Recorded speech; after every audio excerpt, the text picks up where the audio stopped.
Not a lot of room for error. The unbeaten season is gone. The dream of a Big 12 title, though, that's not. It's a straight shot down I-35 from Ames to Arlington, but the Cyclones are needing to avoid any and all bumps in the road from here on out. Arrowhead Stadium turned into Jack Trice South. Iowa State taking on Kansas as the Cyclones looking to snap a two-game losing streak to Lance Leipold's team. And the Clones have been desperate for a hot start for some time now, and they got it. And then some. First drive of the game goes 99 yards.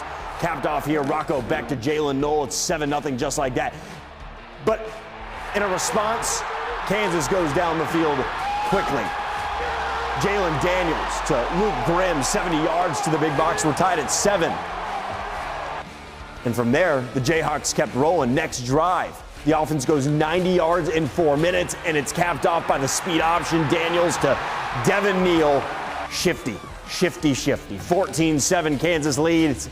21-10 in the second quarter, and the Jayhawks going to find the end zone again. Jalen Daniels on the keeper. It's 28-10 there. It's 31-13 going into the break. And in the third quarter, it looked like more of the same. Devin Neal walks in. It's 38-10 Jayhawks, and it's stunning right now. 28-point game.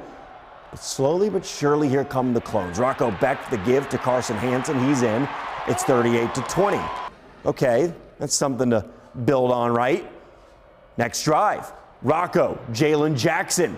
He takes it 27 yards into the house, and they would get the two-point conversion. It's 38-28 in the fourth quarter, and here comes Iowa State. And Iowa State would get the ball back, a chance to make it a one-score game, and Rocco Becht is picked off. Mello Dotson, and then he's got Green ahead of him, and that was the dagger.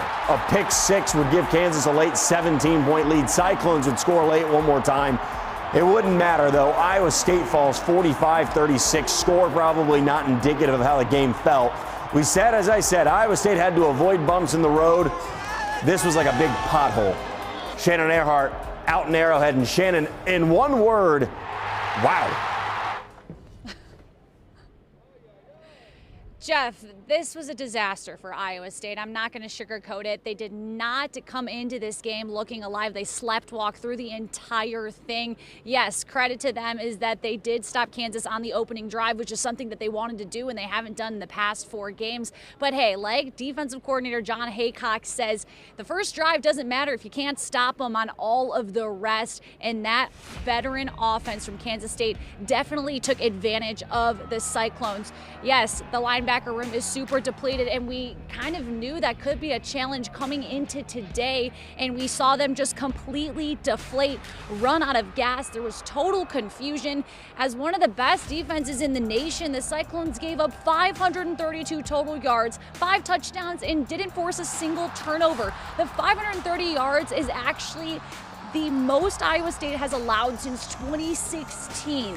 Maybe this is the straw that broke this camel's back when it comes to those younger players on the field playing against veteran teams like Kansas, but there was a disconnect offensively too. Rocco Becht threw for 383 yards and 3 touchdowns, a season high, but QB1 had blatant misses and the wideouts had critical drops.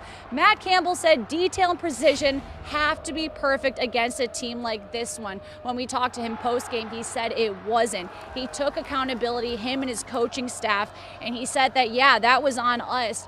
We asked him if he was concerned that Iowa State was running out of gas down the stretch, and he was very clear on his answer. He said, no, my kids and my coaching staff, we are completely fine, and that will not happen to us. But against Kansas here today at Arrowhead, Iowa State really did drop the ball. Kansas, a 2-6 football team, now 3-6 as Iowa State all hope lost for the college football playoff and even for a contention in the Big 12 title. Jeff, not happy for Cyclone fans today, but good for Kansas for getting the win and playing here at Arrowhead Stadium. I'm live, Shannon Earhart, KCCI Iowa Sports Leader.